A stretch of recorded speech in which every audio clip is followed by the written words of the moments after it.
नमस्कार। आजको सन्दर्भ कार्यक्रममा यहाँहरूलाई स्वागत छ। म चन्द्रबानिया। दर्शकवृन्द, आजको श्रृङ्खलामा हामी राजनैतिक दलहरूभित्र विवादै विवाद किन भन्ने सन्दर्भमा केन्द्रित भएर छलफल गर्ने प्रयास गर्नेछौँ। सत्तारूढ दल नेकपाभित्र मात्र होइन, प्रमुख प्रतिपक्षी दल नेपाली काङ्ग्रेसभित्र पनि अहिले विवाद उत्कर्षमा पुगेको देखिन्छ। दुवै पार्टीको महाधिवेशन प्रस्तावित मितिहरू प्रभावित हुने स्पष्टै सङ्केतहरू देखिएको छ। प्रमुख प्रतिपक्षी दल र सत्तारूढ दलभित्र मात्र होइन, जनता समाजवादी पार्टीमा पनि त्यस्तै समस्या छ। राप्रपाको पनि महाधिवेशन तिथि मितिको टुङ्गो छैन। अहिले हरेक दलहरूभित्र महाधिवेशन गर्ने तयारी भइरहेको छ। नयाँ नेतृत्व चयन गर्ने प्रक्रियाहरू अगाडि बढिरहेको छ, तर त्यो मिति भने निकै प्रभावित हुने अवस्था देखिरहेको छ। सबै दलहरूमा यस्तो विवादै विवाद आउनुको कारण के हुन सक्छ? आज हामी एकजना युवा नेता एवं राजनैतिक विश्लेषकसँग यसबारेमा जान्ने र बुझ्ने प्रयास गर्नेछौँ। ठुला दलदेखि साना दलहरूभित्र किन विवाद भइरहेको छ? के ती सबै दलहरूमा नेतृत्वमा वर्चस्व पहिलो पुस्ताका नेताहरूकै कारण भएको हो, या युवा पुस्ताहरू नेतृत्वमा आउन अझै तयार नभइसक्दाखेरि यस्तो परिस्थितिको सामना गर्नु परेको? हामी जान्ने र बुझ्ने प्रयास गर्नेछौँ। यस विषयमा कुराकानी गर्नको लागि आज हामीसँग जनता समाजवादी पार्टीका नेता एवं राजनैतिक विश्लेषक डाक्टर सुरेन्द्र झा हुनुहुन्छ। डाक्टर साहब, स्वागत छ। धन्यवाद। यहाँलाई सबभन्दा पहिला तिहारको शुभकामना। हामी तिहारको सन्दर्भमा यो विशेष कुराकानी गर्दैछौँ। तिहारको हार्दिक मङ्गलमय शुभकामना यहाँलाई पनि र सम्पूर्ण देशवासी जनतालाई पनि मैले हार्दिक मङ्गलमय शुभकामना व्यक्त गरेँ। र खास गरिकन तराई मधेसमा छठ आउन लागेको छ। छठको पनि हार्दिक मङ्गलमय शुभकामना। नेपाली सम्वतको चाहिँ नयाँ वर्षको शुभकामना। किजा पूजा, भाइटिका सबै चाडपर्वको चाहिँ हार्दिक मङ्गलमय शुभकामना। हजुर, सबैको कल्याण होस्। हजुर, जय होस्। अब भूमिकामा मैले भनिसकेँ, त्योभन्दा अगाडि अलिकति म युवाको कुरामा जान्छु। पछिल्लो समयमा मूलधारमा राजनीति गर्ने युवा नेतृत्वहरू कता कता पलायन भएको जस्तो देखिन्छ। साँच्चैकै युवा नेतृत्व अहिले पलायन भएको अवस्था हो? युवा नेतृत्व नै पलायन भएको अवस्था चाहिँ म देख्दिनँ। थुप्रै युवा साथीहरू सबै पार्टीमा हुनुहुन्छ र उहाँहरूले चाहिँ नयाँ नयाँ युवाहरू आइराख्नु भएको छ। सदस्यता ग्रहण गरेर रहिरहनु भएको छ होइन? एउटा समस्या चाहिँ के देखिएको छ भने, जो मूलतः पहिले के हुन्थ्यो भने विद्यार्थी राजनीतिबाट र खास गरिकन युवा सङ्घबाट, तरुण दलबाट, युवा दस्ताबाट चाहिँ पार्टीमा नयाँ कार्यकर्ताहरू चाहिँ बनेर आउने र त्यहाँ स्कुलिङबाट आएर पार्टीको सिद्धान्तहरू बुझ्दै पार्टीमा आबद्धता हुन्थ्यो। तर त्यो चाहिँ पछिल्लो समयमा अलिकति असर किन पर्यो भने, सबै दलको राजनीतिक दलहरूको चाहिँ भातृ सङ्गठनहरू, खास गरिकन विद्यार्थी सङ्गठनहरू चाहिँ युनिभर्सिटीकै चाहिँ चुनावहरू समयमा नहुने र भातृ सङ्गठनहरू चाहिँ पार्टीले पनि व्यवस्थित गर्न नसक्ने भएको हुनाले अब नेभी सङ्घकै नेतृत्वहरू तपाईँको 50 वर्ष 55 वर्षको साथीहरू चाहिँ नेभी सङ्घकै नेतृत्वमा हुने।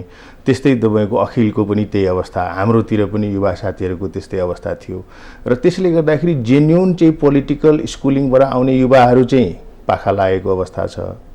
र पुरानो अलिकति हाम्रो पुस्ताको जसले एउटा छवि बनाएर चाहिँ सबै दलमा कार्य गरिराखेका छौँ हामी साथीहरू, करिब मलाई लाग्छ 2 दर्जन युवा विद्यार्थी राजनीतिबाट, हामी युवा राजनीतिबाट चाहिँ स्थापित छौँ पार्टीमा।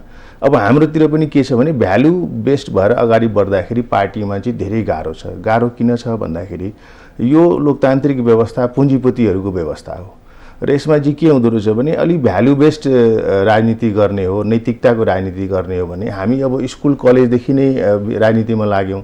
अब जीविका चाहिँ चलाउनुपर्छ, श्रीमती हुन्छ, छोराछोरी हुन्छ, श्रीमान हुन्छ।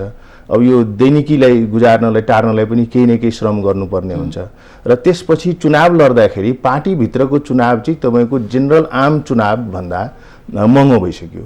त पार्टीभित्रै पनि सर्भाइभ गर्न गाह्रो छ। र त्यसपछि हजुरको चाहिँ जेनरल इलेक्सनमा जाउँ भने टिकट किनबेच भन्दा बाहेक चाहिँ तपाईँको जेन्युन मान्छेहरूलाई पार्टीभित्रको नेतृत्वले अगाडि आउन दिनुभएको छैन। सबै पार्टीभित्र यही अवस्था छ।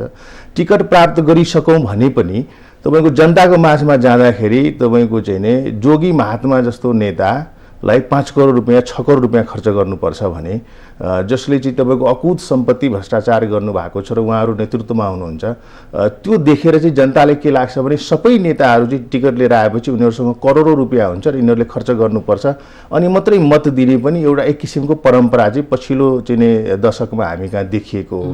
त्यसले गर्दाखेरि जेन्युन युवा साथीहरू नैतिकतामा राजनीति गर्छु, नैतिक आधारमा राजनीति गर्छु, जनताको धरातलमा रहेर राजनीति गर्छु भन्ने युवा साथीहरूमा हामीलाई चाहिँ अलिकति सर्भाइभलको प्रब्लम चाहिँ छ, आर्थिक कारणले गर्दाखेरि प्रब्लम छ। अर्कोतिर नैतिकताको बहस उठाउने बित्तिकै शीर्ष नेतृत्वले चाहिँ हामीलाई चाहिँ कस्तो किसिमको देख्छ भने दुश्मन नै भन्ने किसिमको एउटा पार्टीभित्र चाहिँ फरक धार हुने बित्तिकै त्यसले अकोमोडेट गरेर लिएर जाने किसिमको चाहिँ एउटा त्यो वातावरण चाहिँ पुरानै दल सबभन्दा ज्येष्ठ दल भनौँ न नेपाली काङ्ग्रेस भित्रै छैन भने त हामी त भर्खर भर्खर बन्दैछौँ, प्र्याक्टिसमा आउँदैछौँ। त्यसैले जेन्युन युवाहरू चाहिँ पछाडि परेको देखिन्छ। तर म अर्कोतिर त मलाई भनौँ मान्छे स्मग्लिङ गर्ने, महिला स्मग्लिङ गर्ने, जग्गा प्लटिङ गर्ने, सिमेन्ट डड रन्डीको कारोबार गर्ने, दलाली गर्ने, होइन तपाईँको चाहिँ गुन्डागर्दी गरेर चाहिँ पार्टीमा शीर्ष नेतृत्वलाई सघाउने त्यो नेताहरू त युवै हुनुहुन्छ र उहाँहरू त एकदमै राम्रै जीवन बाँचिराख्नु भएको छ। नेपाल त उहाँहरूको लागि स्वर्ग हो, किन भन्दाखेरि उहाँहरू जुन किसिमको जीवनशैली यहाँ बाँचिराख्नु भएको छ त्यो त संसारमा कहीँ गयो भने पनि सम्भव छैन। त्यसैले राजनीतिक युवाहरूलाई, राजनीतिक स्कुलिङ गरेर दीक्षित युवाहरूलाई चाहिँ अप्ठ्यारो छ। तर अन्य युवाहरू जुन चाहिँ जसले चाहिँ विभिन्न कारणले पार्टीमा चाहिँ उहाँहरू आबद्धता हुनुहुन्छ, नेतृत्वसँग नजिक भएर आबद्धता लिनुहुन्छ र प्रभावमा पारेर, आर्थिक प्रभावमा पारेर चाहिँ जुन ढङ्गले स्पेस बनाउनु भएको छ उहाँहरूको लागि त जय जय भएको छ। त उहाँहरूको लागि त एकदम स्वर्ण युगमा हामी नेपालमा छौँ भन्ने उहाँहरूले फिल भइरहेछ। मेरो प्रश्न चाहिँ छोटै थियो तर उत्तर लामो आयो, तर गम्भीर र मार्मिक छ यहाँको उत्तरमा, होइन? लामै उत्तर भए पनि दर्शकले सुन्दाखेरि केही बुझ्ने स्थिति छ। मैले युवा मूलधारको राजनीतिबाट युवाहरू किन पलायन हुने स्थिति आयो भन्दाखेरि यहाँले भनिहाल्नुभयो अब करोडपति छैनन् युवाहरू, आफ्नो परिवार पाल्नको लागि अथवा होल परिवारलाई, ठुलो परिवार नपाल्ने पनि सानै परिवार श्रीमान श्रीमती बच्चा बच्चीलाई पाल्नलाई पनि उसको इन्कम सोर्स लिमिट भएपछि उसले प्रत्यक्ष राजनीतिमा चाहिँ खर्च गर्ने गरी अग्रसरता दिन सकेन, जसका कारण पलायन भयो भन्ने कुरा यहाँहरू आयो, होइन? त्यसका बावजुद पनि पहिला त थियो पञ्चायत कालमा हेरौँ या 46 सालको परिवर्तनपछि हेरौँ, युवाहरूको दस्ता कुनै न कुनै रूपमा सडकमा या देखिने गरी प्रत्यक्ष रूपमा सरकारी निकायहरूमा चाहिँ हावी हुने स्थिति देखिन्थ्यो। तर अहिले पछिल्ला दिनहरूमा युवा नेतृत्वहरू सरकारले जेसुकै गरोस् कानमा तेल हालेर बसेका छन्, कुनै संस्थाले जेसुकै गरोस् कानमा तेल हालेर बसेका छन्। यस्तो परिस्थिति चाहिँ किन निर्माण हुँदैछ? यो त सामान्य कुरा छ नि। तपाईँको 2007 सालदेखि हेर्नुभयो भने तत्कालीन नेपाली काङ्ग्रेस पार्टीको शीर्ष नेतृत्वहरू र खास गरिकन पछिल्लो निर्माण भएको चाहिँ यो वाम गठबन्धन अथवा वाम पार्टीका नेताहरूमा केही चाहिँ टावरिङ व्यक्तित्वहरू हुनुहुन्थ्यो र त्यतिखेर राजनीतिमा लाग्दाखेरि पहिलो कुरा के हुन्थ्यो भने मेरो ज्यान जान सक्छ भन्ने हुन्थ्यो। प्रथम क्राइटेरिया के थियो भने राजनीतिको सदस्यता लिनुको पहिलो क्राइटेरिया के थियो भने मेरो ज्यान जान सक्छ। दोस्रो क्राइटेरिया के थियो भने म अङ्गभङ्ग हुन सक्छु, मलाई मारेर फालिदिन सक्छ, मेरो सम्पत्ति चाहिँ नि तपाईँको राज्यकरण हुन सक्छ, मेरो घरको इष्टमित्र रिलेटिभको पनि चाहिँ सम्पत्तिहरू अथवा उसको जीवनशैलीले असर गर्न सक्छ राज्यले भन्ने किसिमको बुझाइ हुन्थ्यो। र तत्पश्चात चाहिँ मान्छे राजनीतिमा लाग्थे, किन लाग्ने बित्तिकै ऊ अत भइहाल्थ्यो, अराष्ट्रिय तत्त्व भइहाल्थ्यो। र त्यसपछि राजनीतिमा लाग्ने मान्छेहरूको चाहिँ एउटा सपना के थियो भने त्यतिखेरका टावरिङ नेताहरू, उहाँहरूसँग एउटा मिसन थियो। जस्तै गणेश मानजी हुनुहुन्थ्यो, कृष्ण भट्टराईजी हुनुहुन्थ्यो, विश्वेश्वर प्रसाद कोइरालाजी हुनुहुन्थ्यो, पुष्पलालजी हुनुहुन्थ्यो, मनमोहन अधिकारीजी हुनुहुन्थ्यो, लगायतका र उहाँहरूको पछाडि चाहिँ ठुलो बौद्धिक व्यक्तित्व चाहिँ बौद्धिक जमात चाहिँ उहाँहरूको कुरालाई चाहिँ यो सही हो, उहाँहरूको चाहिँ मिसन ठिक छ, यसमा चाहिँ हामीले सहयोग गर्नुपर्छ भन्ने किसिमको एउटा वातावरण हुन्थ्यो। र आफू अगाडि चाहिँ एउटा आदर्श व्यक्तित्वहरू देख्दाखेरि युवाहरूमा चाहिँ हामीले काम गर्नुपर्छ, यो चाहिँ हाम्रो लागि हो, हाम्रो पुस्ताको लागि हो भनेर अस्पायर्ड गरिदिने इन्सपिरेसनल चाहिँ मुभमा लिएर जान सक्ने छवि भएको व्यक्तित्वहरू हुँदाखेरि चाहिँ युवामा जोस पनि जाग्थ्यो र त्यो युवाहरू चाहिँ सडकमा पनि आए, सबै सङ्घर्षलाई चाहिँ नेतृत्व गरे र शीर्ष नेतृत्वलाई चाहिँ लक्ष्य हासिल गर्नको लागि चाहिँ मेरुदण्डको रूपमा चाहिँ भूमिका निर्वाह गरे। तर अहिले जुन यहाँले जुन व्यथितिहरूको विरुद्धमा किन युवाहरू बाहिर निस्किँदैन भनेर जुन प्रश्न गर्नुभएको छ, मैले तपाईँलाई भनौँ नेपालको चाहिँ संसदभित्र रहेको 3वटा ठुला राजनीतिक दल र संसद बाहिर रहेका थुप्रै राजनीतिक दलहरू, म तपाईँलाई भनौँ आफ्नो दलको सभापतिको व्यक्तित्व, आफ्नो दलको सभापतिको आचरण, आफ्नो दलको सभापतिको जीवनशैली, आफ्नो दलको सभापतिको चाहिँ तपाईँको लक्ष्य र सङ्गठनप्रतिको माया, स्नेह, प्रेम, त्यो चाहिँ कहीँ केही नदेख्दाखेरि त को चाहिँ युवा जान्छ त्यहाँ लाग्नलाई। मैले तपाईँलाई एउटा कुरा भनौँ, भ्रष्टाचारको चाहिँ व्यथिति छ हाम्रो देशमा र भ्रष्टाचारको विरुद्धमा चाहिँ सङ्घर्ष गर्नु पर्यो। एउटा दल त सत्तामै हुनुहुन्छ, उहाँहरूको कारणले गर्दाखेरि भ्रष्टाचार भइराखेको छ। किन भन्दाखेरि या त आफैले गर्नुभएको छ या त भइराखेकोले रोक्न सक्नु भएको छैन, किन उहाँहरू कार्यकारी ठाउँमा हुनुहुन्छ। प्रमुख प्रतिपक्षी दलको पार्टीको शीर्ष नेतृत्वहरूले भ्रष्टाचारको विरुद्धमा ब्यानर समात्ने बित्तिकै त्यो जो अध्यक्ष हुन्छ नि, त्यो अध्यक्षले चाहिँ उसको 30 वर्षको जीवन मात्रै हामीले मूल्याङ्कन गर्ने हो भने त्यो ब्यानर त्यो समातेर उभिने बित्तिकै त्यो रत्न पार्क अथवा मण्डेलामा त्यो विश्वसनीयतै सकिन्छ त्यो आन्दोलनको। किन भन्दाखेरि हिजो उहाँ पनि त्यही ठाउँमा हुनुहुन्थ्यो। हिजो देशमा सबभन्दा ठुलो चाहिँ भ्रष्टाचारीको चाहिँ नाम लिनु पर्यो भने राजनीतिक दलको शीर्ष नेतृत्वहरू हुनुहुन्छ। त्यस्तै तपाईँको चाहिँ यो कर्मचारी तन्त्रको चाहिँ शीर्ष नेतृत्वहरू तपाईँको चाहिँ यो 30 वर्षमा जसले चाहिँ सचिव सहसचिव लेभलसम्ममा उपसचिव लेभलसम्म भएर रिटायर हुनुभएको छ, उहाँहरूको चाहिँ 30 वर्ष अगाडिको जीवन 20 वर्ष अगाडिको जीवन उहाँको जुजुबाउ बराजे सबैको हेरौँ, आज उहाँको चाहिँ जीवनशैली हेर्नुहोस् तपाईँ, आकाश पातालको अन्तर छ। त्यसैले के छ भन्दाखेरि एउटा क्यारेक्टर पनि भएन नेतृत्वमा र क्रेडिबिलिटीको त सवालै उठेन। त्यसले गर्दाखेरि युवा साथीहरूलाई एउटा फिलिङ चाहिँ छ, अब राजनीतिमै लागेपछि अर्को उपाय हुँदैन, दलमा जानै पर्यो, सदस्यताको आबद्धता छ नै, त्यही पार्टीको शीर्ष नेतृत्वहरूसँगै रहेर बस्नुपर्छ, नमस्कार गर्नै पर्यो, कर्टेसी मेन्टेन गर्नै पर्यो। तर भित्री मनले नेता लिडर भनेको के, जसले तपाईँलाई राम्रो सोच्नलाई र तपाईँको क्षमताभन्दा बढी पर्फर्म गर्नलाई जसले सहयोग गर्छ, दे आर लिडर्स के। लिडर्स भनेको त्यो हो जसले हाम्रो पर्फर्मेन्सलाई बढाइदिन्छ। त्यो चाहिँ एस्पायर्ड नेतृत्व चाहिँ सामुन्नेमा नहुँदाखेरि तपाईँको अहिलेको जुन यो तपाईँले जुन भनिराख्नु भएको छ, म पूर्णतया सहमत छु कि सबै पार्टीमा चाहिँ युवा साथीहरू जुन आशालाग्दो साथीहरू हुनुहुन्छ जसको अलि नैतिक भ्याल्यु छ, उहाँहरूले यो सबै कुरालाई चाहिँ व्यथितिहरूको विरुद्धमा चाहिँ खबरदारी गर्न सक्ने वातावरण बनिराखेको छैन। किन बोल्ने बित्तिकै आफ्नै पार्टीको अध्यक्षको नाम लिनुपर्छ, बोल्ने बित्तिकै आफै सहकर्मी साथीहरूको चाहिँ उपाध्यक्षको महामन्त्रीको नाम लिनुपर्ने हुन्छ र यिनीहरू चाहिँ तपाईँको दुधले पखालेको भन्न सक्ने ठाउँ हुँदैन। अनि कसरी सङ्घर्ष गर्न जाने, कसरी चर्का नारा लगाउने? हजुर, कारण त्यति मात्रै हो कि युवा नेतृत्व चाहिँ अलिकति आफै पनि पहिलो पुस्तालाई यसरी भनिरहँदाखेरि उनीहरू भ्रष्टाचारसँग लिप्त छन्।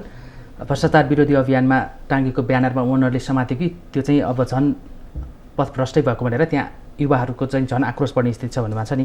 पहिलो पुस्तालाई आरोप लगाइरहँदा अहिलेका दोस्रो र त्यसपछिका तेस्रो र ग्रुम गर्दै गरेका नेतृत्वलाई हेरौँ न। पहिलो पुस्ताकालाई त जेल नेल काटे होइन, तपाईँले भने जस्तै राजनीतिक सदस्यता लियो कि म मारिन सक्छु, काटिन सक्छु, अङ्गभङ्ग हुनसक्छ, मेरो परिवार र नातागोताको सम्पत्ति राष्ट्रियकरण हुनसक्छ भन्ने डरमा, त्यसका डरका बावजुद पनि उनीहरूले नैतिकता बोकेर राजनीति गर्थे।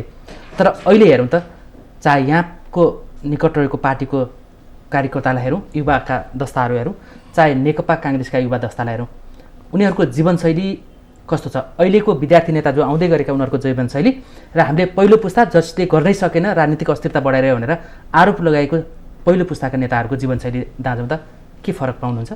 होइन, यस्तो छ, फरक छ। तपाईँको के सन्दर्भमा फरक छ भने मैले तपाईँलाई भने कि तपाईँ सिक्ने कोबाट, जस्तै पोलिटिक्स भनेको आफैमा एउटा स्कुल हो र पोलिटिकल पार्टीमा चाहिँ नेतृत्वमा आउने भन्ने कुरा चाहिँ त्यो पार्टीभित्रको चाहिँ कल्चर, त्यहाँको फाउन्डेसनल लिडर्स, त्यहाँको चाहिँ अग्रजहरूले उहाँहरूको जीवनशैली, उहाँहरूले दिने विचार, उहाँहरूले गाइड गर्ने बाटो, उहाँहरूको जीवनशैलीले हामीलाई धेरै ठुलो असर पार्छ युवा पुस्तालाई।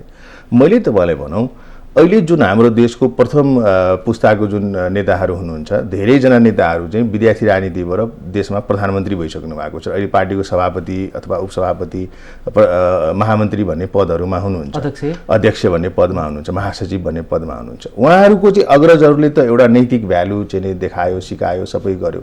हाम्रो अग्रजहरूले के सिकायो? मैले समग्रता भन्दैछु है, त्यहाँ अपवाद चाहिँ हुनुहुन्छ, कोही साथीहरू अपवाद पनि हुनुहुन्छ हरेक पार्टीमा। तर मैले तपाईँलाई भन्नु, समग्रतामा हाम्रो नेतृत्वले हामीले के सिकायो? म एयरपोर्टमा आउँदाखेरि 100वटा गाडी लिएर आऊ भन्ने सिकायो, मलाई भेट्न आउँदाखेरि कोसिरी लिएर आऊ भन्ने सिकायो, महँगो गाडी चढ्नुपर्छ भन्ने सिकायो, कार्यकर्ताले चाहिँ उदण्ड बनाउनुपर्छ भन्ने सिकायो, रोजगार गर्ने व्यापार गर्नेहरूसँग चाहिँ सम्बन्ध राख्नुपर्छ अथवा धम्काउनुपर्छ भन्ने सिकायो। भन्दाखेरि त अहिलेको युवा साथीहरू अथवा विद्यार्थी नेताहरू त आर्थिक समृद्धिको हिसाबले, आर्थिक चाहिँ कैपेबिलिटीको हिसाबले चाहिँ धेरै राम्रो ठाउँमा हुनुहुन्छ, धेरै राम्रो ठाउँमा हुनुहुन्छ। तर तपाईँको चाहिँ जुन सिद्धान्त छ, जुन राजनीतिक सिद्धान्त छ, जुन हाम्रो राजनीतिक मिसन छ, जुन समाजले ट्रान्सफर्मेसन गर्ने कार्य छ, त्यो त पछाडि नै छुटेको छ नि।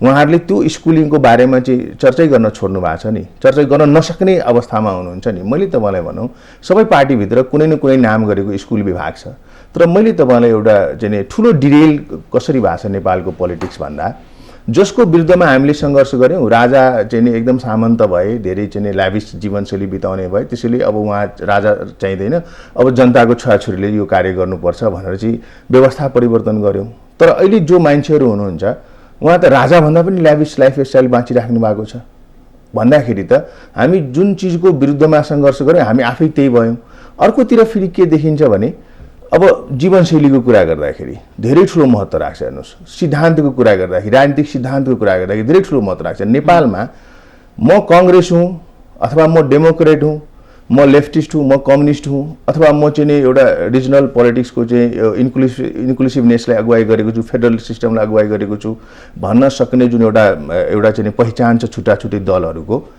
त्यो पहिचान नै समाप्त भयो त कसरी समाप्त भयो भन्दाखेरि सत्तामा जानलाई नेपाली काङ्ग्रेस पार्टी जसरी तपाईँको 54-55 सालमा यो तत्कालीन त्यो मण्डलीहरूको पार्टी थियो राप्रपासँग जसरी कहिले एमाले नजिक हुन्थ्यो कहिले काङ्ग्रेस नजिक हुन्थ्यो र सत्तामा जान्थे र हरेक 2 वर्षमा चाहिँ 2 पटक प्रधानमन्त्री फेरिन्थ्यो अहिलेको अवस्था पनि त्यही देखियो सत्तामा छोरीलाई पुर्याउनु छ छोरालाई पुर्याउनु छ हैन आफ्नो घरको सदस्यलाई पुर्याउनु छ भने पार्टीलाई नै गिरवी राखेर शीर्ष नेताहरू समीकरण बनाइहाल्नुहुन्छ अब यहाँ को एमाले रह्यो तगो काट्दै हिँडेको माओवादी र एमाले रातारात एक भए अप्राकृतिक गठबन्धन रहेछ भन्ने कुरो त अहिले देखिँदैछ त त्यहाँ उहाँहरूको बीचमा के लडाइँ छ अहिलेको प्रधानमन्त्रीजी र प्रचण्डजीको बीचमा के लडाइँ छ भन्दाखेरि अप्राकृतिक एकता थियो हिजोको दिनमा बाँडेर खाने भन्ने थियो जनताले जेन्टलमेन एग्रिमेन्ट भनिदिन्छन् त्यो नहुँदाखेरिको अहिले लडाइँ हो नेपाली काङ्ग्रेसले के गर्यो शेरबहादुरजीले के गर्नुभयो भन्दाखेरि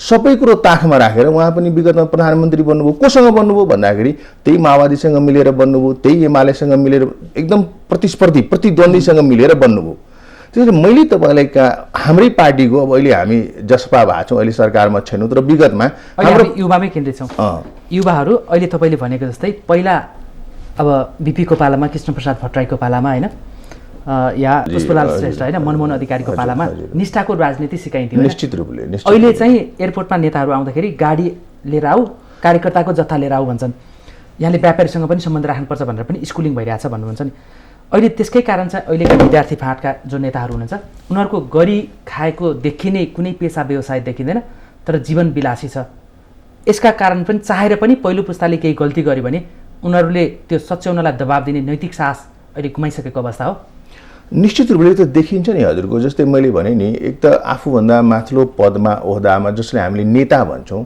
त्यो नेता जसलाई हामीले भन्छौँ अथवा जसलाई मनले हामी नेता मान्छौँ त्यसमा केही क्वालिटी त हुनु पर्यो नि मभन्दा उहाँ सिनियर हुनु पर्यो मभन्दा शिक्षित हुनु पर्यो मभन्दा चाहिँ निष्ठावान हुनु पर्यो मभन्दा चाहिँ त्यागी हुनु पर्यो मभन्दा बढी सङ्घर्ष गरेको र गर्छु भन्ने नैतिक बल भएकोलाई नै मैले नेता मान्ने हो अहिले हामी युवामै छु मैले युवा साथीहरूलाई भन्दैछु तर यहाँ त कस्तो भयो भन्दाखेरि हाम्रो तमाम पार्टीभित्र चाहिँ युवा साथीहरू पनि नेता कसलाई मान्नुहुन्छ भन्दाखेरि जसले राज्य संयन्त्रलाई दोहन गरेर सबैभन्दा बढी अकुत सम्पत्ति आर्जन गर्छ र उसले जसले हामीलाई पैसा दिइदिन्छ उसैले हामी जय जयकार गर्न थाल्छौँ अनि उसले टिका लगाइदिएको नेतृत्वले हामीले स्वीकार गरिदिन्छौँ कोही नेताको भतिज ज्वाइँ होइन देखिएको छ त परिवारभन्दा बाहिर निस्केकै छैन परिवारभन्दा बाहिर निस्किएको चाहिँ यो त पछिल्लो 10 वर्ष तपाईँ हेर्नुभयो भने पहिले त गुट उपगुट भन्ने हुन्थ्यो होइन तपाईँको मुस्ताङमा जन्मेको नेताले पूर्वको चाहिँ तपाईँको ताप्लेजुङको लागि चाहिँ कार्यकर्ता बनाउँथ्यो अथवा आफ्नो गुटको नेता बनाउँथ्यो अहिले त त्यो पनि छैन अहिले त तपाईँको परिवारभन्दा बाहिर हामी निस्किनै सकिरहेका छैनौँ शीर्षस्थ ठुल्ठुला पार्टीको चाहिँ ठुल्ठुलो नेताहरूको परिवारभित्र हेर्नुहोस् न उहाँहरूको आफ्नै छोरा छोरी भिनाजु साली साला होइन गर्लफ्रेन्ड ज्वाइँ सम्धी सबै कुरो टिकिया छ नि र त्यही भित्र चाहिँ सबै थोक छ उहाँ युवा पनि छ विद्यार्थी पनि छ होइन तपाईँको चाहिँ महिला पनि छ पार्टीको पदाधिकारी पनि बनाउनु पर्छ सांसद पनि बनाउनु पर्छ समानुपातिक पनि छ भन्दाखेरि मैले तपाईँलाई कहाँनिर भन्दैछु भने एउटा त युवा साथीहरू जुन तमाम सङ्घर्षबाट माथि आउनु भएको छ आफ्नै पार्टीभित्र पनि हामी माइनोरिटीमा छौँ यो चाहिँ तपाईँ स्वीकार गरिदिनुहोस् किन माइनोरिटीमा हुन्छ भन्दाखेरि आर्थिक ल्याभिस हुनलाई तपाईँले अनैतिक कार्य गर्नुपर्छ अनैतिक कार्य नगरिकन त्यो प्राप्त हुन सकिँदैन र आर्थिक चाहिँ तपाईँको चाहिँ ल्याभिस चाहिँ खर्च गर्न सक्ने केपेबिलिटी तपाईँमा भएन भने त्यो सिद्धान्तै नपढिकन जुन युवा पार्टीमा ल्याइन्छ त्यो त तपाईँको पछाडि हिँड्दैन नि किन उसलाई तपाईँको के खाँचो उसलाई त खालि पैसा चाहिएको छ जीवनशैली चाहिएको छ होइन तपाईँको राज्यमा जाँदाखेरि रवाफ देखाउनु पर्ने चाहिँ वातावरण छ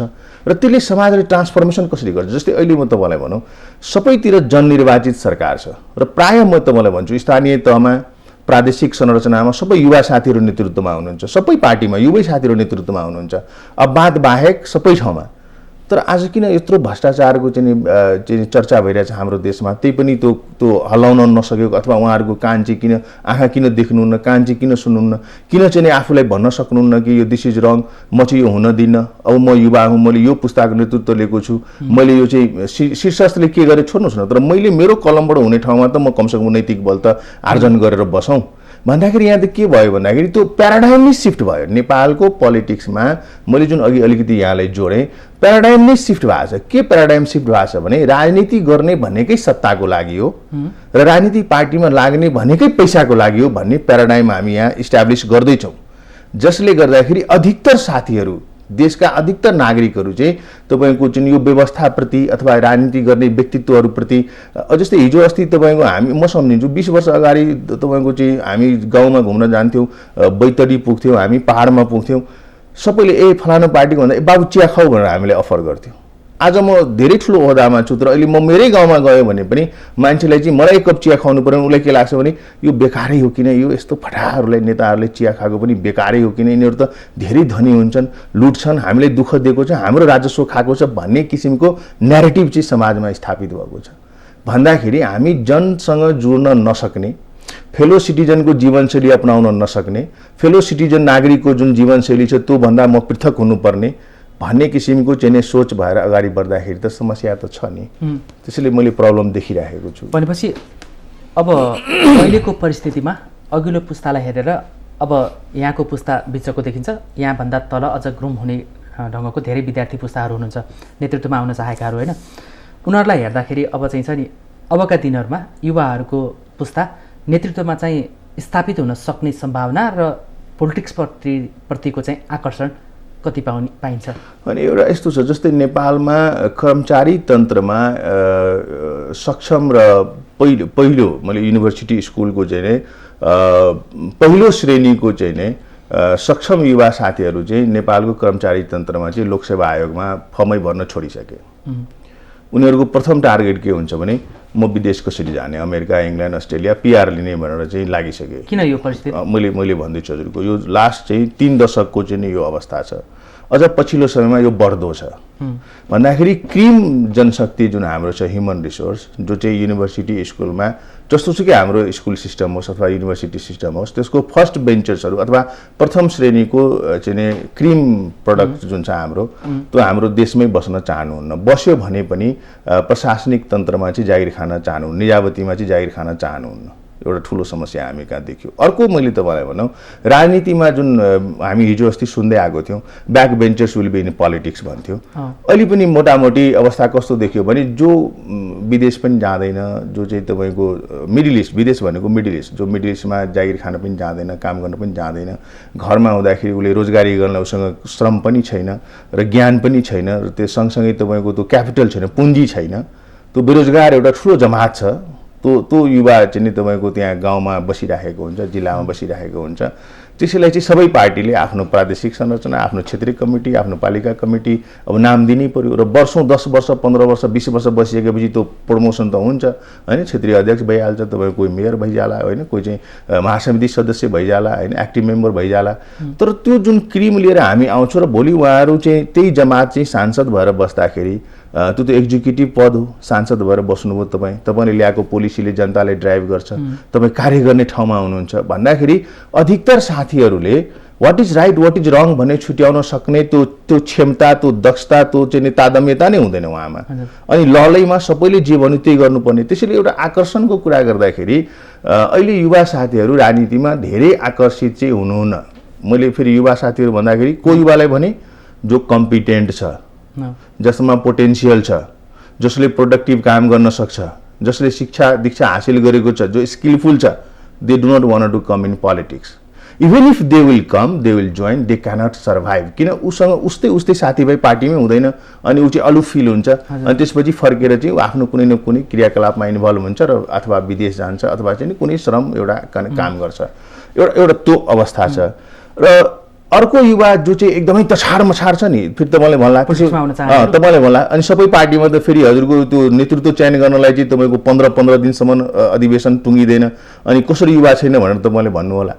यो जेन्युन प्रश्न हो। त्यो जुन तछार मछार गरेको जुन एउटा मास छ, मोब छ, त्यो भनेको अनअर्गनाइज्ड, अनस्किल्ड, अनट्रेन्ड तपाईँको चाहिँ जसलाई त्यो राजनीतिको स्कुलिङ केही पनि थाहा छैन त्यो साथीहरू उसलाई के लागेको छ भने राजनीतिमा लाग्यो भने धनी बन्न पाइन्छ, राजनीतिमा लाग्यो भने चाहिँ नि भ्रष्टाचार गर्न पाइन्छ, राजनीतिमा लाग्यो भने कुनै अपराधै गर्यो भने पनि जेल काट्न पाइँदैन, संरक्षण पाइन्छ भने त्यो प्रतिस्पर्धाबाट ल्याएको त्यो जमातले चाहिँ नै हाम्रो मुलुक अथवा हाम्रो देशलाई चाहिँ नि समृद्धितिर लिएर जाला, उत्पादनशील क्षेत्रमा यसले योगदान पुर्याउला, यसले चाहिँ हार्मोनियस सिस्टम ल्याउला, राष्ट्रिय युनिफाइड गर्ला, राष्ट्रलाई चाहिँ अन्तर्राष्ट्रिय स्तरमा प्रोजेक्सन गर्ला भन्ने कुरो त सोध्दै नसोचे हुन्छ। र यो समस्या चाहिँ गत तपाईँको चाहिँ यो 2 दशकमा चाहिँ नै जुन देखियो यो सिस्टम, त्यसको असर चाहिँ आज पर्दैछ। आज कसरी पर्दैछ म तपाईँलाई भनौँ, नेपालको चाहिँ संसदभित्र रहेको 3वटा राजनीतिक दलको शीर्षस्थ 100 जना तपाईँ साथीहरूको चाहिँ तपाईँ त्यो लिनुहोस् त्यो लिस्ट डाटा र उहाँको चाहिँ त्यो एउटा ह्युमन रिसोर्स इन्भेन्ट्रीमा स्किल चाहिँ तपाईँ मेजरमेन्ट गर्नुहोस्, म्यापिङ गर्नुहोस्, त्यसको इन्भेन्ट्री लिनुहोस्। अहिले समस्या छ त, हरेक पार्टीमा समस्या छ। मैले भने नि तपाईँलाई यो अर्थमन्त्री बनाउनु पर्यो, पार्टीभित्र कोही मान्छे नपाएर युवराजले लिएर राख्नु पर्यो त्यहाँ, किन मान्छे छैन रे। त्यत्रो ठुलो पार्टीभित्र अर्थ बुझेको चाहिँ मान्छे छैन भन्दाखेरि युवराज खत्रीलाई ल्याउनु पर्यो। मान्छे नभएको होइन, आफ्नो पकेटको यसम्यान नभएको होला होइन। उहाँहरूले त के भन्नुहुन्छ भने ऊ यति बौद्धिकता थियो, ऊ यति चाहिँ तपाईँको थियो कि उसको ठाउँमा कोही नभएर मैले उहाँले ल्याउनु पर्यो, टेक्नोक्राट ल्याउनु पर्यो। मैले यहाँ कहाँ जोड्दैछु भने बौद्धिकता भए पनि उहाँले गरेका निर्णयहरू अहिलेका अर्थमन्त्रीले त्यसलाई यो त अर्को ढङ्गले उल्टाउँदै हुनुहुन्छ। यसमा त हामी कुरा गरौँला होइन। अब म इकोनोमिक्सकै विद्यार्थी भएको हुनाले यसमा म कुरा गरौँला, कहिलेकाहीँ म बोल्छु युवराजजीको बारेमा पनि। मैले तपाईँलाई कहाँनिर जोड्दैछु भने पार्टीभित्र पनि स्कुल विभाग हुनु पर्यो, अर्थ सम्बन्धी हुनु पर्यो, फाइनेन्स सम्बन्धी हुनु पर्यो, कोअपरेटिभ सम्बन्धी हुनु पर्यो, एग्रो सम्बन्धी हुनु पर्यो, सारा जुन हाम्रो जीवनशैलीको अवयव छ, डाइनामिक छ, संसदीय समितिहरू पनि त क्रियाशीलै छ होइन। मैले भनेको रोस्टरमा चाहिँ त्यस्तो व्यक्तित्वहरू हामीले पार्टीभित्र आबद्धता गर्नु पर्यो नि। तर त्यतातिर त अब युवा साथीहरू मैले भने जस्तै युनिभर्सिटीबाट पास आउट भयो एकजना साथी, कोही युवा, म पास भएँ र मैले मल्टिनेसनल कम्पनी जोइन गर्छु, मलाई 40,000, 50,000, 1 लाख रुपियाँ आइसी करेन्सी दिएर मलाई जागिर दिन्छ। तर म युनिभर्सिटी पास गरेर चाहिँ म कुनै पोलिटिकल पार्टीमा जोइन गर्छु भने पैसा पनि पाइँदैन, काम पनि दिँदैन र लास्टमा के भन्छ you are fit for nothing भनेर चाहिँ सर्टिफिकेट थमाइदिन्छ।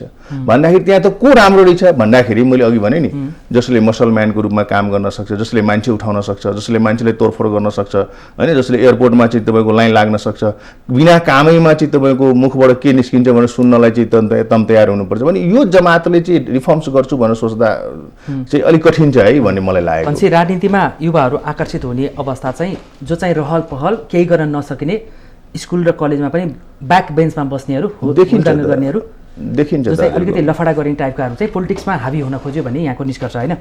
पढे लेखेका स्वविवेक प्रयोग गर्न सक्ने, डिस्टिङ्सन वा फर्स्ट डिभिजन A+ भनौँ होइन, त्यस्ता आएकाहरू चाहिँ अलिकति रिग्रेट छ उनीहरूलाई, गाह्रो छ। हाम्रो पुस्तामा एउटा मैले तपाईँलाई नामै लिएर भन्न सक्छु, तपाईँको चाहिँ हामी 3 दर्जन जति होला तपाईँको चाहिँ नेभी सङ्घबाट, अखिलबाट, क्रान्तिकारीहरूबाट चाहिँ हामी राजनीतिमा छौँ। अहिले सबै पार्टीमा हामी छरेर बसेका छौँ। हाम्रो चाहिँ एकाडेमिक्स ट्र्याक रेकर्ड पनि धेरै ब्राइट थियो, यो चाहिँ मैले प्राउडली भन्छु तपाईँलाई, धेरै ब्राइट थियो। अब कति त तपाईँको मेडलिस्टहरू पनि हुनुहुन्थ्यो र योभन्दा पहिलो पुस्ताको नेताहरू नेपाली काङ्ग्रेसमा अथवा नेपाल कम्युनिस्ट पार्टी एमालेमा गोल्ड मेडल भएका साथीहरू पनि हुनुहुन्थ्यो, जसलाई हामी नेता भन्दाखेरि प्राउड फिल गर्थ्यौँ होइन।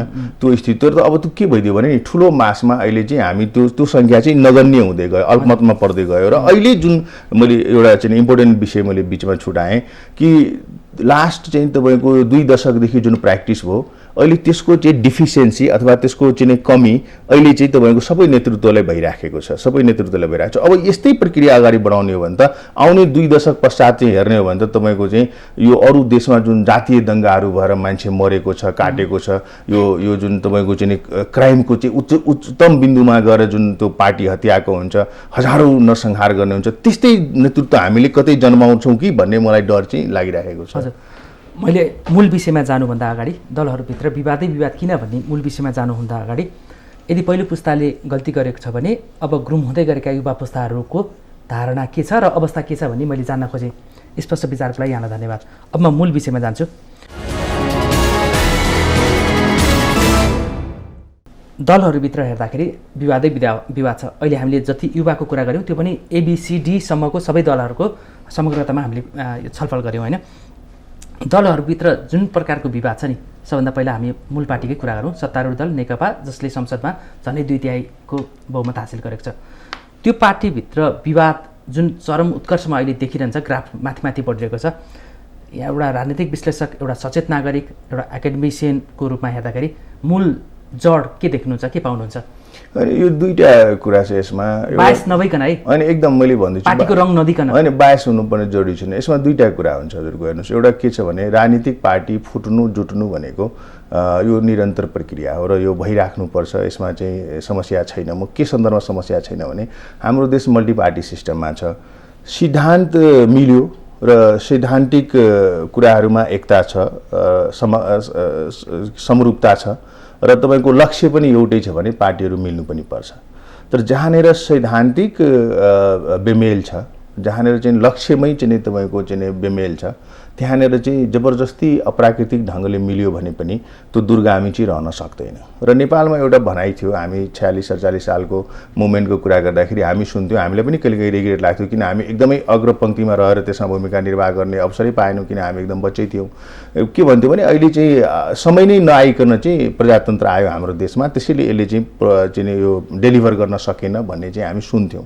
हाम्रो अग्रजहरूले यो बोल्नुहुन्थ्यो, राजनीतिक कर्मी अथवा अरू नागरिकहरूले पनि बोल्नुहुन्थ्यो, सचेत नागरिकहरूले। अहिले पनि कस्तो देखियो भने अनि 62-63 आन्दोलन, 62-63 आन्दोलनमा हामीले सडकमा लगाएको नारा के थियो भने अब यो अवशेषको रूपमा राखिराख्ने र त्यसले जहिले पनि डिस्टर्ब गर्ने र अगाडि बढ्नै नदिने होइन। अब जसको विरुद्धमा हामी सङ्घर्ष गर्छौँ त्यसको अवशेष नै समाप्त पारिदिउँ, त्यसको चाहिँ टोटली त्यसलाई डिस्कार्ड गरिदिउँ र नयाँ सिस्टममा हामी जाउँ र त्यो चाहिँ जनताको छोराछोरीको सिस्टम हुन्छ र जनताले चाहिँ निर्वाचित आफ्नो जननिर्वाचित प्रतिनिधिद्वारा जनताको भावना अनुसारले नेतृत्व गर्नुपर्छ भनेर चाहिँ 62-63 आन्दोलन भयो।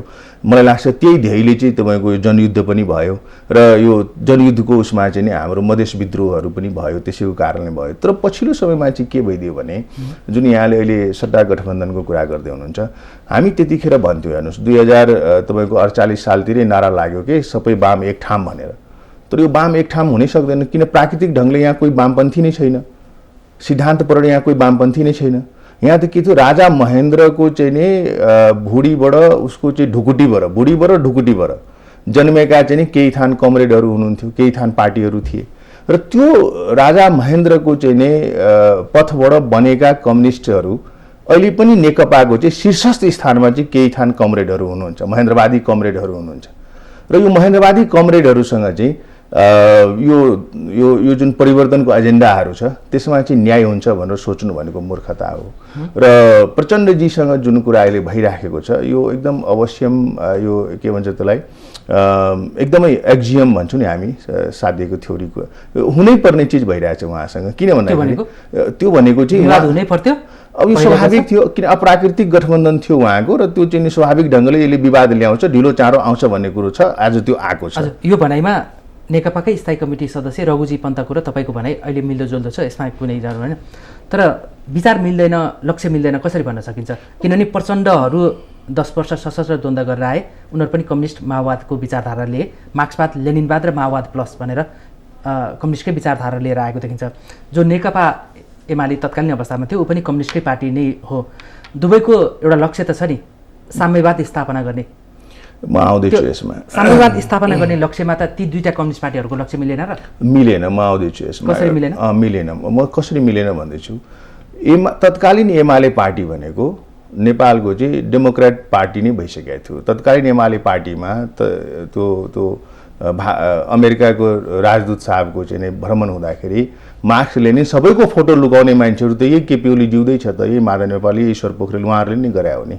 र प्रचण्डजीको चाहिँ दुईवटा समस्या छ। प्रचण्डजीको एउटा समस्या के भयो भने उहाँले जुन लक्ष्य साधन गरेर जुन सङ्घर्ष गर्नुभयो उहाँले त्यो लक्ष्य पनि छोड्नुभयो र उहाँको जुन चरित्र छ त्यो सर्वहाराको नेता भनेर चाहिँ भन्नुभयो म बन्छु भनेर, तर त्यो सर्वहाराको नेताको नेतृत्व उहाँले चाहिँ त्यो छवि चाहिँ उहाँले बनाउन सक्नु भएको छैन। त्यसैले दुईटा कुरा, एउटा त उहाँले बाटै बिराउनु भएको छ, उहाँले जुन परिवर्तनको एजेन्डाहरूको अगुवाई गर्नुभयो, म गरिबलाई चाहिँ डेमोक्रेसीको उसमा चाहिँ फाइदाहरू सुविधाहरू पुर्याउँछु, घर घरमा पुर्याउँछु गरिब र धनी बिचको खाडल म पुर्छु, यहाँ चाहिँ नि गणतन्त्र ल्याउँछु, धर्मनिरपेक्षता ल्याउँछु, संघीयता ल्याउँछु, समानुपातिक समावेशिता ल्याउँछु भनेर जुन उहाँले सङ्घर्ष गर्नुभयो र उहाँ सँगसँगै अन्य कामरेडीहरू र अन्य पार्टीहरू जस्तै हाम्रो पार्टी भनेका कुराहरू त आएन होइन, आएन। मैले भन्दैछु उहाँले बिचमै होइन आएन, उहाँले राजतन्त्र गयो होइन, उहाँले गएको छैन। यो मैले भने नि त उहाँलाई 100% चाहिँ त्यो पुरानो डिस्टर्बिङ न्युसेन्स फ्याक्टरले हामीले हटाउनुपर्छ भन्ने सोच थियो, तर त्यो 100% हटेको रहन्छ भन्ने आज पनि देखिन्छ र उहाँले बिचमा सम्झौता गर्नुभयो। र उहाँ सम्झौता गर्दाखेरि के गर्नुभयो भन्दाखेरि आफैसँग हिँडेका मोहन वैद्यजीलाई छोड्नुभयो, आफैसँग हिँडेका तपाईँको चाहिँ विप्लवलाई छोड्नुभयो, आफैसँग हिँडेका बाबुरामलाई छोड्नुभयो। छोड्या हो र उनीहरू आफै छोडेर गएका होइन, यो त मूलधारलाई छोडेर होइन, कसैले के भन्छ मूलधारै रहेन नि, किन प्रचण्डजीले एजेन्डैलाई तपाईँको चाहिँ एजेन्डालाई नै अवसान गर्नुभयो। जब एजेन्डाले अवसान गर्नुभयो मान्छे लक्ष्यविहीन ढङ्गले अप्राकृतिक रूपमा तत्कालीन एमाले र पूर्व केन्द्र मिल्यो। एउटा कुरामा प्राकृतिक छ, यो एउटा कुरामा प्राकृतिक छ। एउटा कुरामा के प्राकृतिक छ भने प्रचण्डजीलाई नेपालको राजनीतिमा बस्नुपर्ने छ र उहाँलाई के लाग्यो भने सबभन्दा सजिलो बाटो भनेको यही हो। केपी ओलीजी त्यति बेला बिरामी पनि हुनुहुन्थ्यो र के थियो भने अब केपी ओलीजी कति बाँच्ला र होइन, अब म चाहिँ अब कमरेड नै छु, सबै कुरो उहाँले वातावरण बनाइसक्नु भएको छ, सर्वहारा जस्तो जीवनशैली पनि छैन। त्यसैले यो पार्टीभित्रै रहेर पनि मैले जोरगट्टाको राजनीतिमा एउटा ठाउँमा पुगिहाल्छु, अब क्रान्ति पनि सक्यो, अब उहाँ भ्रान्तितिर चाहिँ बढी आकर्षित हुनुभएको थियो विगतमा।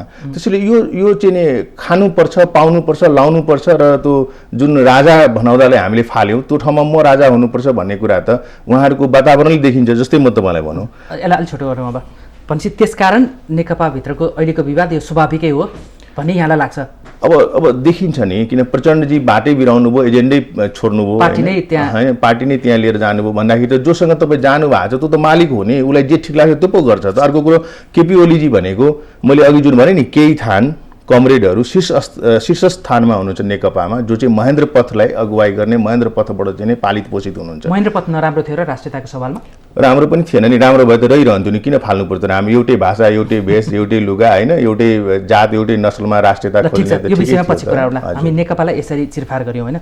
अब प्रमुख प्रतिपक्षी दल जो सत्तापक्षी भन्दा निकै कमजोर रूपमा प्रतिपक्षीमा छ, त्यसका बावजुद पनि त्यो पार्टीभित्र पनि कचिङ्गल छ नि, सत्तापक्षी नेकपामा भन्दा कम छैन त्यहाँ चाहिँ किन? यहाँको बुझाइ के? अब हेर्नुहोस्, यो कस्तो भयो भने यो एउटै स्तरका चाहिँ व्यक्तित्वहरू चाहिँ नेतृत्वमा हुँदाखेरि कसैले मानिदिनुपर्ने बाध्यता हुँदैन। नेपाली काङ्ग्रेसमा टावरिङ पर्सनालिटीहरू हुनुहुन्थ्यो, किशुनजी हुनुहुन्थ्यो, उहाँलाई काम गर्न दिनु भने गिरिजाबाबुको जीवनको चाहिँ उपलब्धि नै भनेको के थियो भने किशुनजीलाई सिध्याउनु, होइन। सायद किशुनजीले त्यो नेतृत्व गरेको भए त्यो पार्टीले एउटा अवस्थामा हुन्थ्यो, त्यो पार्टी गणेश मानजीले नेतृत्व गर्न पाउनुभएको भए त्यो अवस्थामा हुन्थ्यो एउटा पार्टी।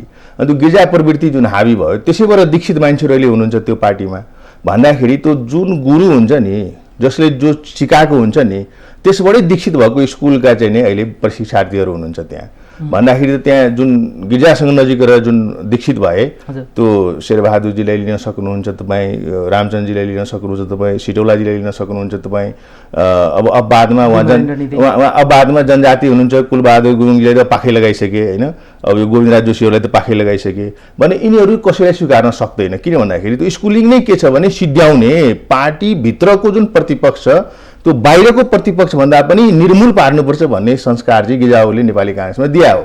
त्यसैको चाहिँ नै समस्या अहिले देखिन्छ। अब दोस्रो पुस्तामा आएर तपाईँले त्यो अलिकति राजनीतिमा चाहिँ नि मेन लाइनबाट नआएको चाहिँ नि त्यो शशाङ्कजी भयो, शेखरजी भयो, होइन, प्रकाशमानजीहरू, विमलजीहरूको एउटा लिगेसी छ। तर सबै दौतरी एउटै टाइपको हुनुहुन्छ, सबैलाई पारिवारिक पृष्ठभूमि छ। नेपाली काङ्ग्रेसको सभापति बन्छु भन्नुहुन्छ, देशमा डेमोक्रेसी ल्याउँछु अथवा डेमोक्रेसी यो व्यवस्थालाई अगाडि बढाउँछु भन्नुहुन्छ, तर जुन सैद्धान्तिक बहसमा जुन प्रष्टता हुनुपर्ने हो त्यो उहाँहरूमा देखिँदैन। किन देखिँदैन भने अब उहाँहरूले संहिता चाहिन्छ कि चाहिँदैन त्यो पनि कन्फ्युज हुनुहुन्छ, धर्मनिरपेक्षता चाहिन्छ कि चाहिँदैन त्यो पनि कन्फ्युज हुनुहुन्छ, यो व्यवस्था चल्छ कि चल्दैन त्यसमा पनि कन्फ्युज हुनुहुन्छ भने नेपाली काङ्ग्रेसलाई न मधेस चाहिएको छ न पहाड चाहिएको छ भन्दाखेरि त उहाँहरूले अन्तर्राष्ट्रिय रिलेसनसिपमा पनि नेपाली काङ्ग्रेस प्रष्ट ढार लिएर आउन सकेको छैन। जुन दोस्रो पुस्ता जुन मैले तपाईँलाई प्रमिसिङ नेताहरू विमलजी अथवा चाहिँ शेखरजी, शशाङ्कजी, प्रकाशमानजी लगायतको उहाँहरूले त त्यो कुराहरूले बहसमा लिएर आउनु पर्थ्यो नि भन्दाखेरि जनताले आकर्षण गर्न सक्नु भएको छैन, विश्वसनीयता जित्न सक्नु भएको छैन। त्यो समस्या मैले त्यहाँ देखिरहेको छु। पनि त्यो देख्यो होइन।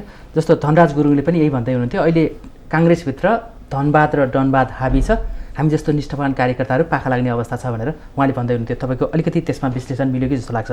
अब ल नेकपालाई छोडिदिउँ, कम्युनिस्टहरू अब काङ्ग्रेसको पनि कुरा छोडौँ, अब जनता समाजवादी पार्टी जसले चाहिँ संहिता र समावेशीको मुद्दालाई अगाडि सारेको छ, त्यही पार्टीभित्र पनि काङ्ग्रेस र कम्युनिस्टको भन्दा कम छ र किचङ्गल? महाधिवेशनै हुँदैन, कहिले 7-7वटा एउटै पार्टीभित्र 7वटा अध्यक्ष हुन्छ, त्यो अवस्था चाहिँ त्यो पार्टीभित्र किन आयो त? एउटा मात्रै कारणले गर्दाखेरि आएको छ कि त्यो समाज भनेको सुडो सोसाइटीबाट आएको व्यक्तिहरूले एकअर्काले स्वीकार गर्दैन। मैले सोसाइटी भन्नु सुडो सोसाइटीबाट आएको मान्छेहरू चाहिँ तपाईँको चाहिँ एकअर्काले स्वीकार गर्दैन। यो चाहिँ त्यहाँ पनि लागु हुन्छ। मैले एउटा त्यो रिसेन्ट पास्टमा एउटा मैले स्टेटस लेखेको थिएँ, slaves cannot live without a master भनेर, र मैले के भनेको थिएँ भने a donkey can lead many sheep भनेर भनेको थिएँ। सो मैले चाहिँ यो के सन्दर्भमा भन्दैछु भने democracy is not the game of spectators. It is, you have to involve in it, you have to play, you have to participate. त्यसैले त्यो जनता समाजवादी पार्टी मात्रै होइन कि यो समग्र देशमै हामीले के देखिराखेको छौँ भने कि हाम्रो बानी नै कस्तो भइसक्यो भन्दाखेरि एउटा मास्टर नभइकन हामी अगाडि बढ्न नसक्ने, हामीलाई त्यो डन्डी लिएर छडी लिएर चाहिँ मान्छे पछाडि पछाडि कुद्नुपर्ने। र नेपालको डेमोक्रेसीको एउटा चाहिँ दुखान्त अवस्था के छ भने हाम्रो जनता चाहिँ यसमा पार्टिसिपेट भएको छैन। हामीले भोट खसाइदिन्छौँ, त्यसमा हाम्रो दायित्व पुरा भयो भन्ने हुन्छ। त्यसले गर्दाखेरि यो दलहरू चाहिँ छाडातन्त्र भएको हो। र समाजमा चाहिँ अर्को एउटा चुनौती के पनि देख्दछु भने मास्लो निड्स हायरार्की थ्योरी भन्छ नि, घाँस बाँस कपासमै अल्झेकोले तपाईँको सेल्फ इफिकेसी स्वाभिमानको कुरा कहाँ गर्न सक्छ र त्यो चाहिँ देखिन्छ। हजुरको यो राजनीति गर्ने मान्छेहरू पनि मैले के देख्दैछु भने अब जो जिन्दगीमा राम्रोसँग यसो लुगा लगाएको छैन, खान पाएको छैन, गाडी चढ्न पाएको छैन, घर छैन, जसको 3 पुस्तादेखि पानी चुहिएको तप चुहिएको घरमा, छाना भएको ठाउँमा, फुसको छाली भएको घरमा जो बस्या छ, त्यो मन्त्री भयो, त्यो चाहिँ तपाईँको पदमा गयो भने त सबभन्दा पहिले त उसले लुगै लगाउँछ, पहिले खानै सिक्छ, पहिले गाडी किन्छ, पहिले घर बनाउँछ। किन भन्दाखेरि यो चाहिँ घाँसबास कपाससँग रिलेटेड प्रब्लम रहेछ कि त्यो, अनि त्यो चाहिँ देखिन्छ। त्यो पनि एउटा कारण रहेछ तपाईँको चाहिँ भ्रष्टाचारको। अर्को कुरो त्यो सोसाइटी हरेक दलमा, अर्कोतिर फेरि सोसाइटी फेरि यहाँ कस्तो छ भने ल्याभिस जीवनशैली हुनुपर्छ भन्ने किसिमको चाहिँ एउटा मेसेज चाहिँ समाजले पनि दिन्छ र यसले पनि बढावा दिएको छ भ्रष्टाचारलाई, व्यथितिहरूलाई। त्यसैले जुन जनता समाजवादी पार्टीभित्र भन्नुभयो हामी नयाँ पार्टी छु, नयाँ घर छ, त्यसले गर्दाखेरि पुरानो घरहरूमा पुरानो विकृतिहरू व्यथितिहरू उहाँहरूले गर्नुभएको थियो। अलि नयाँ भएको हुनाले घरै बनि नसकेको अवस्था हुँदाखेरि अलिक कम देखिएला, तर पात्रहरू त पुरानै हुनुहुन्छ, पुरानै हुनुहुन्छ, त्यसैले जनताकै बिचमै हुनुहुन्छ उहाँहरू। मैले देखेको एउटा चाहिँ चुनौतीको विषय के हो भने नेपालको डेमोक्रेसीमा चाहिँ नागरिकको इन्भल्भमेन्ट छैन। हजुर, समयको अन्तिममा छौँ, अब भन्नुहोस् त सत्तारूढ दल नेकपाहरू चाहे द्वितीय नजिकको पार्टी बहुमत पाएको या विपक्षी दल कङ्ग्रेस र त्यसपछि बनेको समाजवादी पार्टी पनि पार्टी नयाँ तर पात्रहरू पुरानै छन् होइन, यो पात्र र यो प्रवृत्तिमा पार्टीहरू चलिरहँदाखेरि अहिले कतिपय अवस्थामा चाहिँ पुरानो पुस्ताले नयाँ पुस्तालाई अवसर दिएन, त्यसकारण चाहिँ मुलुकले जुन ढङ्गले पोलिटिक्स ड्राइभ हुनुपर्थ्यो, मुलुकलाई जुन ढङ्गले स्पिडमा विकास लैजानु पर्थ्यो त्यो सकेन। त्यसकारण नयाँ पुस्ताले केही हस्तक्षेपकारी भूमिका खेल्थ्यो कि भन्ने अपेक्षा चाहिँ आम जनतामा भोटर्समा देखिन्छ। अब अहिलेको परिस्थितिलाई मूल्याङ्कन गर्दा समग्रमा हेरौँ, पहिलोदेखि अहिले अन्तिमसम्म कुराकानीलाई हेर्दाखेरि अब के दोस्रो पुस्ता या तेस्रो पुस्ताले पहिलो पुस्तालाई हस्तक्षेप गर्ने र त्यसलाई अब हामी चाहिँ दोस्रो पुस्ताले लिड गर्छौँ भन्ने कुरा चाहिँ अब अहिलेको सिनारीले देखिँदैन अहिले तत्काललाई? यो पुस्तान्तरणले नै सबै समस्याको समाधान हुन्छ भन्ने मलाई चाहिँ त्यस्तो लाग्दैन। पुस्तान्तरण चाहिँ एउटा प्रमुख ब्रेक चाहिँ हुन सक्ला, एउटा प्रमुख अब्स्ट्याकल चाहिँ के भन्छ अब्स्ट्याकललाई तोड्ने एउटा चाहिँ कदम हुन सक्ला, तर पुस्तान्तरणले नै मात्रै सबै कुरो हुँदैन। किन मैले अघि तपाईँलाई भने नि competent human resource in political parties, those who have understood there country, जसले आफ्नो देश बुझेको छ, जसले आफ्नो देशको विविधता बुझेको छ, जसलाई म त्याग गरेर समाजमा मेरो एउटा छवि हुन्छ र मैले समाजको लागि काम गर्छु भन्ने भावना चाहिँ जतिन्जेल पलाउँदैन र त्यो टाइपको युवा पुस्ताको हातमा चाहिँ यो जाँदैन र नागरिक समाजले जतिन्जेल इन्टरभेन्सन गर्दैन त्यतिन्जेल चाहिँ यो व्यथितिहरू चाहिँ तत्काल सकिने अवस्था चाहिँ म देख्दिनँ। र अहिले तत्काल चाहिँ युवाहरूमा नेपाल बुझेको युवाको कमी हो अहिले नेतृत्वमा? नेपालको भूगोल, नेपालीको रहनसहन र अबको कदम? अनि यस्तो छ, यो बुझे पनि मौलिक रूपमा चाहिँ समाजले हामीले हाम्रो नेपाली परम्परा अनुसारले अगाडि बढाउन सक्नुपर्छ र त्यो चाहिँ दृढ सङ्कल्पित तपाईँको चाहिँ स्ट्रेङ्थनिङ अफ आइडियोलोजीको चाहिँ जमातको चाहिँ सङ्ख्याको कमी चाहिँ छ पार्टीहरूभित्र, देशमा होला तर पार्टीहरूभित्र कमी छ। र नागरिक समाजको इन्टरभेन्सनको खाँचो छ। मैले तपाईँलाई भने नि डेमोक्रेसीमा नागरिक समाजले जबसम्म इन्टरभेन्सन गर्दैन तबसम्म चाहिँ व्यवस्था राम्रो गर्न सक्दैन। हस्, एकदमै समय सकिएको छ। महत्त्वपूर्ण समय र विचारको लागि यहाँलाई धन्यवाद। विचार राख्ने मौका दिनुभयो, धन्यवाद। हस्, धन्यवाद। आदरणीय दर्शकवृन्द, आजको सन्दर्भमा आज हामीले नेपाली राजनीतिमा युवा नेतृत्व कता धर्मराइरहेका छन् या कतै पलायन पो हुँदैछन् कि भन्ने सवालमा पनि जान्ने प्रयास गऱ्यौँ र अहिले मूलतः सत्तापक्षदेखि विपक्षी दलहरू ठुलादेखि साना दलहरूसम्म किन विवादै विवाद छ र यसको कारण के हुनसक्छ भन्ने सन्दर्भमा हामीले युवा नेता राजनैतिक विश्लेषक डाक्टर सुरेन्द्र झासँग जान्ने र बुझ्ने प्रयास गऱ्यौँ। यिनै संवादको साथ आजको श्रृङ्खलाबाट म चन्द्रबानिया बिदा हुन्छु। सत्य, तथ्य र निष्पक्ष समाचारको लागि माउन्टेन टेलिभिजन हेर्दै रहनुहोला। नमस्कार।